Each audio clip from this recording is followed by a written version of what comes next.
Assalamualaikum students. I hope you all are fine and doing well. This is your English teacher. Today we are going to read the poem The Rainbow.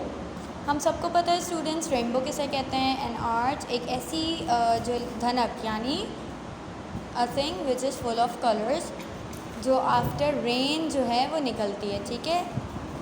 First of all we are going to read words to know. The first one is bow. Something that is curved like an arch. कोई ऐसी चीज़ जो curve हो यानी हल्की सी मुड़ी हुई हो एक आर्च की तरह. Haven the sky. हेवन हम स्काई को भी कह सकते हैं और वैसे हेवन के मीनिंग्स होते हैं जन्नत. ओवरटॉप्स राइजेस ओवर द टॉप. ओवरटॉप्स मतलब ऊपर की तरफ उभरना. आपने देखा होगा कि जो आफ्टर रेन जब रेनबो निकलता है तो वो ऊपर की तरफ यानी बादलों से ऊपर निकलता है. ठीक है. तो it mean over top means किसी चीज़ के ऊपर की तरफ राइज होना यानी उभरना. Sail. When a boat travels on water sails it sails. जब कश्ती समंदर में तैरती है तो उसको कहते हैं सेलिंग. ठीक है. SAIL cell. तो क्लाउड्स को भी हम कंसिडर कर सकते हैं कि क्लाउड्स भी आसमान में सेल होते हैं मीन्स चलते हैं. ठीक है. Now we are going to read the poem. Boats sail on the rivers and ships sail on the seas. But clouds that sail across the sky are prettier than these. There are bridges on the rivers as pretty as you please, but the boat that bridges heaven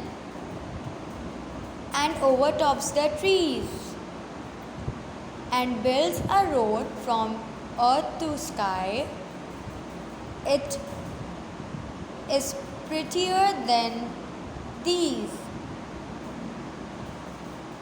Okay students, now we are going to learn or I am going to explain you the first paragraph which means boat sails on the river. Boats कहाँ cell होती हैं? River में यानी कश्तियाँ जो हैं वो दरिया में सेल की जाती हैं. And ships sail on the seas. और जो शिप्स होती हैं बड़े बड़े जहाज़ होते हैं समंदरी जहाज़ वो कहाँ सेल होते हैं? वो समंदरों में सेल होते हैं यानी सफ़र करते हैं चलते हैं. But clouds that sail across the sky. लेकिन वो जो बादल आपने देखा होगा बादल जो है आसमान पे स्लोली जा रहे होते हैं चल रहे होते हैं.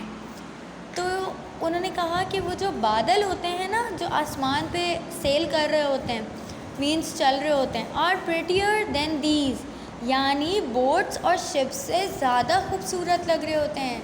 है ना students. Like we have seen the sky कि वो कितनी जो है वो मज़े से बादल जो है वो हवा के ज़रिए जा रहे होते हैं जो बहुत प्यारी प्यारी हवा चल रही होती है और बादल होते हैं. Now coming to second paragraph. There are bridges on the rivers as pretty as you please. अब आपने देखा कि ये जो ब्रिजेस होते हैं ये रिवर्स पे पाए जाते हैं ना ताकि हम एक किनारे से दूसरे किनारे पे चले जाएं अगर छोटा सा एरिया हमें क्रॉस करना होता है तो इन्हें ब्रिजेस कहते हैं. ठीक है. और ये भी प्रिटी होते हैं क्या और आप इनसे प्लीज़ हो सकते हैं मतलब आप इनसे खुश हो सकते हैं. But the bow that bridges heaven and overtops the trees. लेकिन वो जो बो बनते हैं ना रेनबो उनके बारे में बात हो रही है. जो आसमान यानी हेवन मतलब हेवन का मतलब होता है यहाँ पे स्काई मीन्स आसमान. आसमान पे जो बो बन रहे होते हैं that is more fascinating that is more pleasurable. वो ज़्यादा खूबसूरत होते हैं इन ब्रिजेस के. ठीक है students. And builds a road from earth to sky is prettier far than these. और वो जो है एक कनेक्शन बना देते हैं ज़मीन से लेके आसमान तक का यानी फिर हर शख्स जो है उसी को देखता रहता है उस रेनबो से इंस्पायर होता है ना स्टूडेंट्स। तो ये जो पोम लिखी गई है वो क्रिस्टीना रोज़ेटी ने लिखी है। इसकी जो राइटर हैं वो क्रिस्टीना रोज़ेटी हैं। आपकी पोम का नाम है द रेनबो एंड इसके वर्ड्स टू नो भी मैंने आपको बता दिए और ये जो हमारी पोम थी वो भी आपको समझा दी। आई होप आपको ये पोम समझ आ गई होगी। टिल देन टेक केयर, अल्लाह हाफ़िज़।